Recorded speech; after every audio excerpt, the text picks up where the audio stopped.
Hello everyone, welcome to Perio Bytes.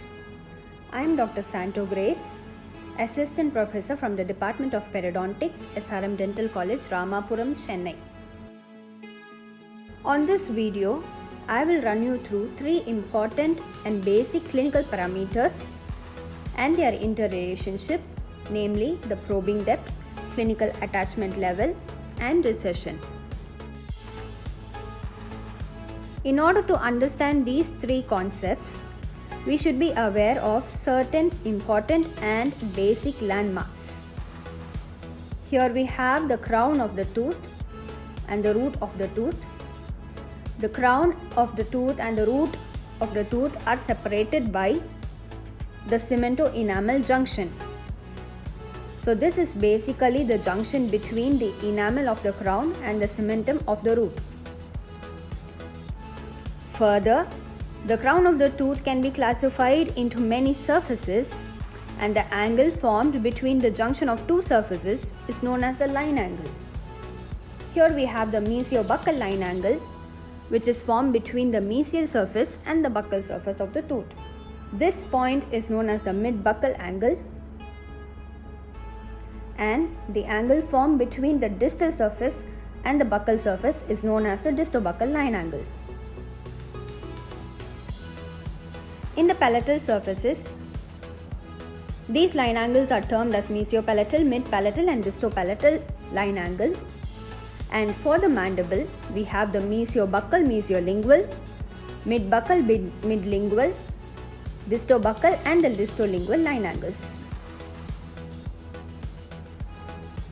Furthermore, on the cross-sectional view, we can elicit the free gingiva, the gingival sulcus, the free gingival groove, the attached gingiva, and the mucogingival junction.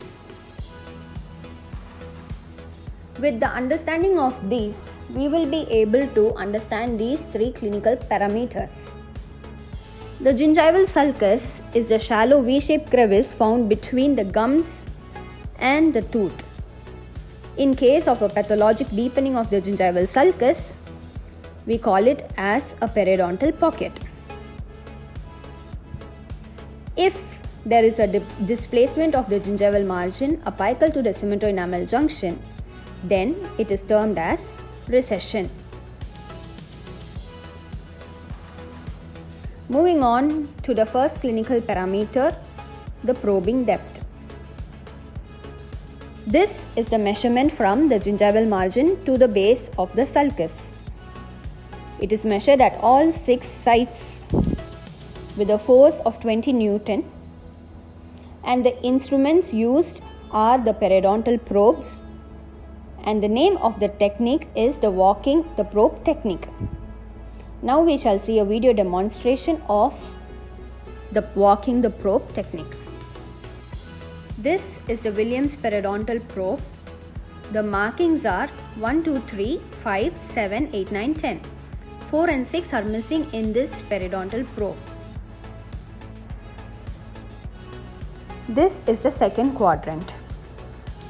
To do the walking the probe technique, short steps are taken by inserting the probe with the appropriate force inside the gingival sulcus.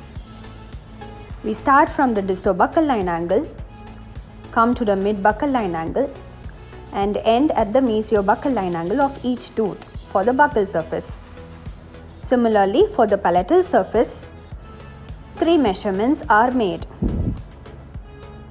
Thereby, each tooth we get 6 measurements.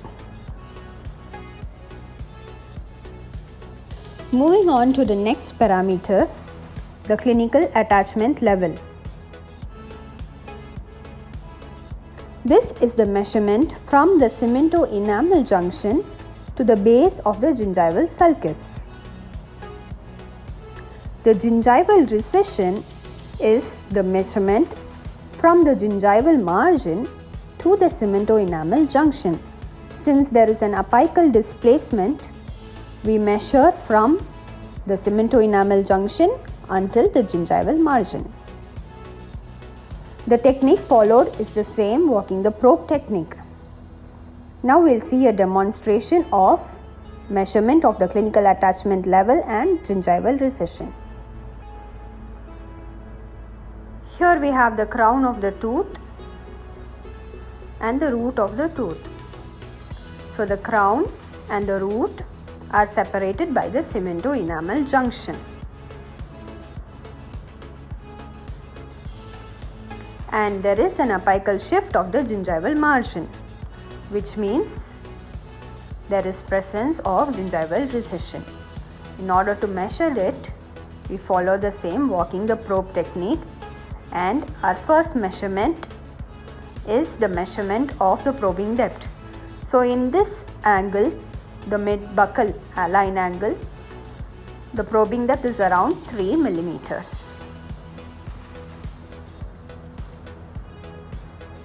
We continue to measure for all the 6 sides, and now in order to measure the recession height, we measure from the cemento-enamel junction until the gingival margin, which is around 2 millimeters. So the clinical attachment level is basically the measurement which is obtained by the addition of the recession height and the pocket depth, which counts up to 5 millimeters. Now that we understand the measurements of the 3 parameters, let's see the relationship between them. In case of a true pocket, the clinical attachment levels and the probing pocket depth measurements are the same. In presence of gingival recession, clinical attachment level is greater than the probing depth. So the clinical attachment level is measured as the addition of the probing pocket depth and the gingival recession height. Thus we have all the 3 interlinked and all the 3 measured at the same time. Thank you for watching this video. Hope it was beneficial to you.